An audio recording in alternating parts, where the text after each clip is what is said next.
نحمدہ ونصلی علی رسولہ الکریم، اما بعد۔ اللہ جل جلالہ امن والہ نے جو ہمیں اعمال دیے، ان اعمال کا تعلق اس دنیا کی زندگی پر بھی ہے اور آخرت کی زندگی پر بھی ہے، اور آخرت کی کامیابی بھی۔ آخرت کی کامیابی کیا ہے؟ آخرت کی کامیابی جسے قرآن نے بیان کیا، فمن زحزح عن النار وادخل الجنۃ فقد فاز، جو جہنم سے بچا لیا گیا اور جنت میں داخل کر دیا گیا، فرمایا کہ یہ آدمی کامیاب ہے۔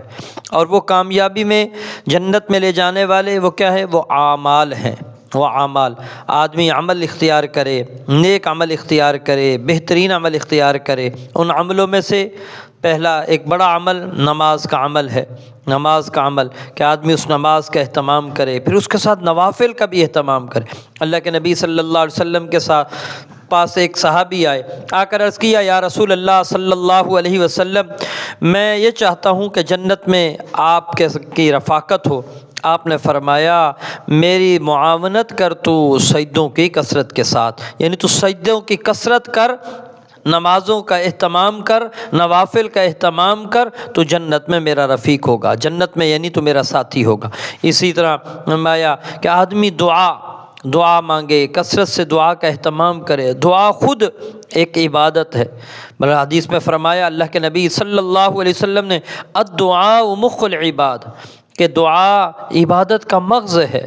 اس میں آدمی اس دعا کے ذریعے سے دنیا کے معاملات بھی حل کرائے اور آخرت کے معاملات بھی۔ اسی طرح ان عملوں میں سے ایک عمل قرآن کی تلاوت ہے۔ قرآن کی تلاوت کا اہتمام کرنا۔ قرآن مجید میں آ رہا ہے کہ ذکر کثرت سے کرو، اور ذکروں میں سب سے بڑا ذکر قرآن کی تلاوت ہے۔ اللہ نے اس پر بڑے اجر اور فضائل رکھے ہیں۔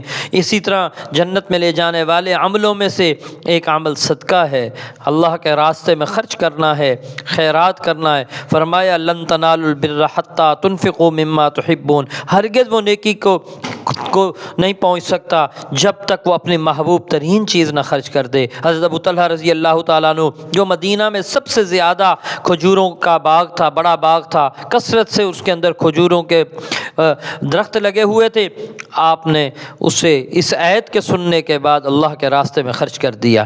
ایک صحابی آئے، انہیں عرض کیا، یا رسول اللہ صلی اللہ علیہ وسلم، میرے پاس اور تو کوئی چیز نہیں ہے، میں آج اللہ کے راستے میں اپنی عزت کو آج سے خرچ کرتا ہوں، یعنی جو مجھے بے عزت کرے گا، جو مجھے ذلیل کرے گا، میں نے اسے معاف کر دیا، میں اس سے کچھ نہیں کہوں گا، میں اس سے کوئی مطالبہ نہیں کروں گا۔ عبداللہ بن عمر رضی اللہ تعالیٰ عنہ تشریف لائے، ان کی مرجانہ ایک محبوب باندھی تھی، میں اس کو اللہ کے راستے میں آزاد کر دیا۔ پھر فرماتے ہیں، میں چاہتا تو جائز راستے سے اس سے نکاح کر کے میں اس کے ساتھ رہ سکتا تھا، لیکن میں نے کہا جس سے میں نے اللہ کے لیے چھوڑ دیا ہے، اب میں اس سے بھی نہیں لاؤں گا، نکاح کے راستے سے بھی۔ پھر انہوں نے اپنے غلام حضرت نافع سے اس مرجانہ باندھی کا نکاح کرایا۔ تو عرض یہ کر رہا تھا کہ جنت میں لے جانے والے اعمال اختیار کرے، نماز کا اہتمام، تلاوت کا اہتمام، دعا کا اہتمام، اسی طرح اللہ کے راستے میں خرچ کرنے کا اہتمام۔ ان چیزوں کا اہتمام کریں گے، اللہ جل جلالہ امن والہ انشاءاللہ ہمیں جنت میں داخل فرمائیں گے۔ وآخر دعوانا الحمد للہ رب العالمین۔